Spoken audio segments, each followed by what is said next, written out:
Hai teman-teman, balik lagi di channel ini dan video ini merupakan video kelanjutan dari awal aku masuk kuliah dan sempat dicuekin, dapat kendala bahasa, nggak tahu apa-apa, dan jadi parno.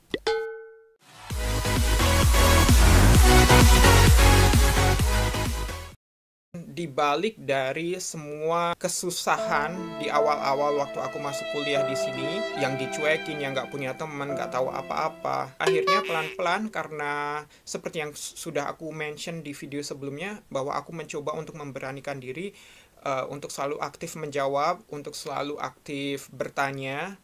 Walaupun bahasa Inggrisku terbata-bata, tapi biasanya aku sudah menjelaskan bahwa mohon maaf karena bahasa Inggrisku, atau biasanya aku sih bilang I'm sorry, I'm struggling with my English, so I just want to try my best gitu biasanya sih. Jadi mereka biasanya akan paham. Lama-kelamaan kan mahasiswa lain dan dosen juga notice ke aku gitu. Jadi mereka mulai bantuin aku, mulai ngajakin ngobrol aku, dan ada beberapa teman yang dari Eropa itu ada yang deketin aku, yang mereka yang bilang, Dio, aku tahu perasaanmu pertama kali gimana di sini karena aku juga dulu pernah ngerasain hal yang sama gitu. Terus dia bilang, tapi jangan kaget karena kamu nanti akan terbiasa kok. Nah, teman dari Eropa ini, dia dari Greece kalau nggak salah. Nah, sekarang jadi sahabat aku karena kayaknya dia orang pertama yang betul-betul kayak memperhatikan aku gitu, maksudnya yang kasih perhatian gitu loh, yang ngebantuin aku buat menyesuaikan diri dengan lingkungan kampus dan lingkungan Inggris gitu. Jadi suatu hari ada pemilihan student reps, itu student representative ya. Jadi student representative itu bisa dibilang kayak perwakilan mahasiswa untuk, kalau di tempatku sih untuk satu fakultas. Jadi untuk fakultas Tourism and Hospitality itu biasanya setiap tahun ada pemilihan uh, student reps itu. Nah, jadi setiap kelas atau masing-masing dari jurusan itu harus mengirimkan wakil-wakilnya. Nah, kebetulan di jurusanku, atau tepatnya khususnya di kelasku, itu tidak ada yang berani mewakilkan diri karena sudah pernah ada satu orang, tapi satu orang itu kan sudah dari tahun lalu, jadi dia sudah harus lengser lah istilahnya. Jadi mereka sedang cari nih mahasiswa yang bisa dijadikan wakil untuk pemilihan student reps itu gitu. Ini sebenarnya bukan pemilihan yang gimana, tapi cuma pilih siapa sih yang bisa jadi student reps. Student reps itu gunanya untuk mewakili suara teman-teman ke pihak kampus, atau dari pihak kampus ke mahasiswa yang lain kayak gitu. Berkali-kali diumumkan, berkali-kali sudah di force gitu sama orang-orang kampus harus ada representatif, dan tetap tidak ada. Terus habis itu nggak tahu gimana caranya, ternyata dosen-dosen itu mengajukan aku untuk jadi student reps, dan aku di situ terkaget-kaget dong ya. Aku sampai bilang ke salah satu dosen, aku bilang, kenapa pilih saya gitu loh, saya kan anak baru, habis itu kan saya bahasa Inggrisnya juga belum lancar. Ya ternyata alasan dia karena dia ngelihat aku ada kemauan untuk belajar, dan aku berusaha untuk selalu aktif, dan aku cukup berani di kelas, maksudnya berani menyampaikan pendapat gitu, walaupun dengan bahasa Inggris yang seadanya. Tapi dia bilang justru dengan menjadi student representative ini, kamu bisa mengasah communication skill kamu, leadership kamu, seperti itu. Akhirnya aku yang mikir yang gimana ya, coba atau enggak ya. Tapi karena memang pemilihannya tuh udah tinggal udah mau deadline ya, kayak gitu.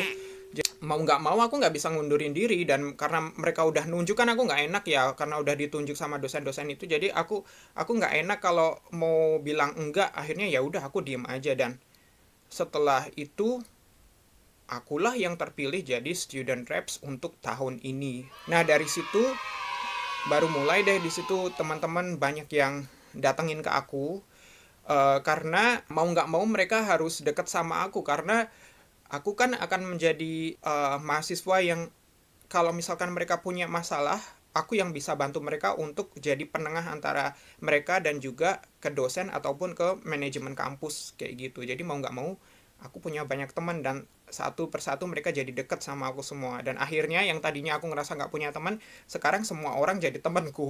Dan yang kedua lagi yaitu karena dipilihnya aku jadi student reps, di situ aku jadi lebih dekat sama kampus, aku lebih pede kemana-mana, aku juga lebih lebih jadi orang yang lebih cheer up gitu. Jadi aku lebih nggak murung lagi karena aku ngerasa udah aku bisa adjust untuk tinggal di sini gitu, kayak yang aku udah bisa menyesuaikan diriku sendiri. Jadi aku anggap itu sebagai prestasi-prestasi kecil yang udah aku capai di sini gitu. Nah, dan lagi waktu itu kan aku sempat mention ya teman-teman kalau aku kesusahan mengikuti pelajaran teori-teorinya, terus istilah-istilah Inggrisnya yang sedemikian susah itu, aku sempat stres, sempat down di situ. Tapi aku berusaha untuk selalu memotivasi diriku bahwa eh, ini adalah impianmu, kamu udah di sini, jadi jangan istilahnya jangan sia-siakan kesempatan ini gitu kan. Nggak semua orang bisa dapat kesempatan seperti yang aku dapat gitu. Jadi aku nggak mau kalah juga dari yang lain. Di bus, di kereta, di kamar, di kantor, aku selalu bawa laptop dan bawa bukuku. Jadi aku selalu pulang dari kampus itu selalu ke perpustakaan bawa 4 5 buku yang tebel-tebel gitu. Aku baca, baca, baca. Pokoknya aku berusaha dimanapun itu aku bisa belajar gitu. Walaupun hanya menggunakan laptop, walaupun hanya menggunakan HP, atau dengan buku-buku yang dari kampus itu. Berita baiknya adalah setiap kali kan kita udah mulai ada assignment gitu, dan itu biasanya ada resultnya kan hasilnya selalu datang mungkin 1 bulan setelah kita ngumpulin assignment itu kayak tugas-tugas kuliah gitu loh teman-teman. Jadi kalau di Inggris itu tugas kuliahnya biasanya 1 semester hanya ada 2 tugas. Yang pertama itu first assignment dan second assignment. Nah, itu kalau di kampus aku nggak tahu sih di kampus lain. Nah, yang first assignment itu biasanya poinnya 40%, yang second assignment itu 60%. Jadi nanti nilainya di-combine. Dari situ pelan-pelan aku paham ternyata aku termasuk mahasiswa yang selalu mendapatkan grade atau dapat nilai skor yang tinggi di setiap assignment di situ. Aku nggak tahu itu gimana caranya. Ya biasalah, kita kan namanya mahasiswa gitu, sama teman-teman kan biasanya kita ngobrol, lu dapat berapa, lu dapat berapa, kan kayak gitu. Bukan bermaksud kita kayak woro-woro kita mau menyombongkan nilai kita, enggak, tapi kan nggak enak juga kalau teman-teman yang lain kan biasanya mereka kayak straightforward gitu tanya ke aku, misal, hey Dio, gue dapat segini, lu dapat berapa gitu. Kalau mereka udah nyebutin, aku nggak nyebutin kan nggak enak, dikiranya aku nanti kayak nutup-nutupin atau gimana. Dan ternyata memang kalau dilihat dari nilainya itu kan ada nilai rata-rata kelas gitu, dan nilaiku itu selalu jauh lebih tinggi dari rata-rata kelas. Dan mungkin menurut teman-teman aku menjadi salah satu mahasiswa yang nilainya tinggi, jadi mereka mulai deketin aku lagi. Banyak sekali yang pengen ngajak belajar bareng, ada beberapa dosen yang sampai approach aku personally gitu, yang kayak mereka seneng gitu dengan kerjaan aku gitu.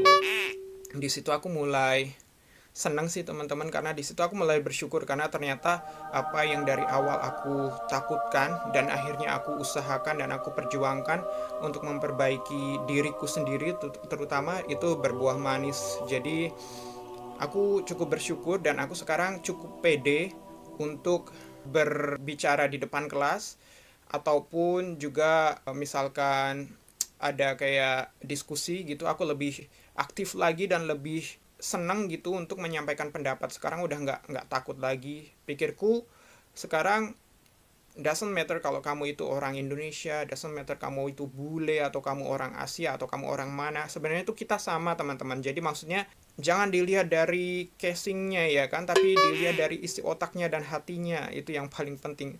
Itu sih menurutku, karena mereka yang aku pikir tadinya sombong-sombong, ternyata mereka sebenarnya nggak sombong, tapi memang mereka seperti itu. Dan yang tadinya aku mikir aku nggak bakal bisa ngikutin mata kuliah ini, tapi ternyata karena adanya kemauan, aku bisa juga, dan malah bisa dibilang aku mengungguli dari bule-bule yang tadinya aku takutin itu gitu. Jadi nggak semua bule juga pinter teman-teman, dan nggak semua orang kayak kita itu dianggap remeh. Jangan mau dianggap remeh, karena kita juga kalau kita punya kemauan pasti bisa sih. Oke, itu teman-teman cerita aku tentang awal-awal di masa kuliah sampai aku bisa beradaptasi dengan perkuliahan di Inggris. Kalau misalkan teman-teman ada yang pengen tahu lebih detail atau pengen tanya yang lain, boleh tolong komen di bawah, atau kalian boleh DM aku lewat Instagram aku, jangan lupa di follow. Aku juga bakal nungguin teman-teman kalau ada yang mau nyaranin buat aku bikin video-video yang lain. Nanti kalau misalkan aku bisa, aku akan bikin video sesuai permintaan kalian. Maksudnya mungkin kalian pengen tahu sesuatu hal yang lain di Inggris, kayak gitu. Alright, then thank you for watching this video, and don't forget to subscribe, and see you next time.